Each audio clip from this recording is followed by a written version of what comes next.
My name's Ken Mallett. I was diagnosed in 1995 with prostate cancer at the age of 50. It really was a shock because I didn't have any symptoms. That's when I found out that there's a men's health epidemic going on. I also found out that there's no one conventional treatment path that's superior to another one.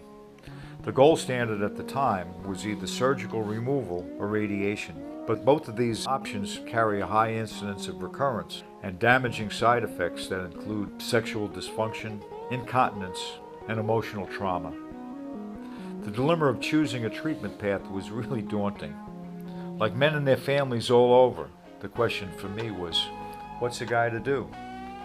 In 1995, there was really no information available about the positive impact of making proactive lifestyle type changes on reversing my prostate cancer. After a great deal of research, I adopted a strategy that to many at the time seemed really risky. I called it aggressive watchful waiting. It entails watching my prostate closely with the latest testing methodology available, along with a prostate healthy diet, a regular consistent exercise program, and stress management techniques. I'm happy to report that almost 20 years later, I've been able to avoid an aggressive treatment path. My early stage prostate cancer has never progressed, and I feel healthier with more energy than I had when I was a younger man. This year, over 200,000 men will be told they have prostate cancer. It's become the most common cancer in men. Over 30,000 men will die from the disease in 2015. 1 out of every 5 guys diagnosed will be under 60 years old. Interestingly, only 3% of men diagnosed will die from prostate cancer, but most of them will opt to have aggressive treatments because there's no clear way to determine who will progress and who will not. So the dilemma of choice hasn't changed. Men and their families all over are wrestling with these choices. That's where the Prostate Awareness Foundation comes in. I created it in 1998, and it was given nonprofit 501(c)(3) status by the IRS.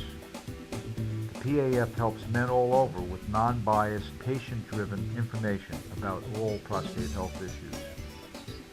A number of PAF members with prostate cancer have adopted this proactive strategy, and on rebiopsy, they found they no longer have prostate cancer. You can visit our website, prostateawarenessfoundation.org, for some of these success stories. A recent study by Dean Ornish, a medical doctor of national renown, determined that men who adopted this type of proactive protocol were able to modify their gene expression and repair their damaged chromosomes in a relatively short period of time. You may be able to stop or reverse the progression of early prostate cancer, by extension, breast cancer, simply by making these changes. We found that tumor growth in vitro was inhibited 70% in the group that made these changes, whereas only 9% in the comparison group. These differences were highly significant. Other new research indicates that men who have the most consistent exercise programs have the slowest disease progression. More good news. A prostate-friendly diet is also a heart-friendly diet. There's a time and a place for everything. Oftentimes, a conventional intervention is really necessary. However, a recent clinical study done by the University of California, San Francisco Medical Center showed that 60% of men diagnosed with early-stage prostate cancer didn't need initial treatment, but 90% of them got that treatment anyway. If men knew that they could at least hold the line on their prostate cancer using the PAF strategy, they would be less likely to subject themselves to the trauma of conventional intervention. But men need to know they have a viable choice and that they can extend their latency period in many cases, almost indefinitely, without damaging side effects. We need your help now. We need to reach more men and their families with this positive message of hope.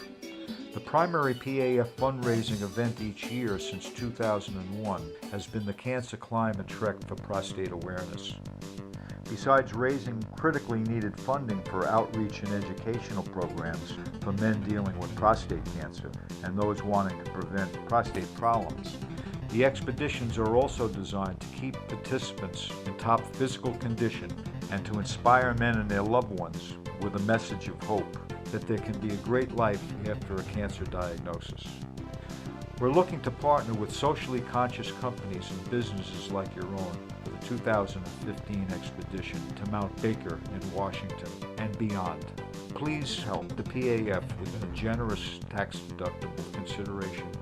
I think you'll agree that not only is this the right thing to do, but in the long run, good health education will reduce your absenteeism, increase company morale, and make for a more productive workforce. Thanks in advance for your consideration and support.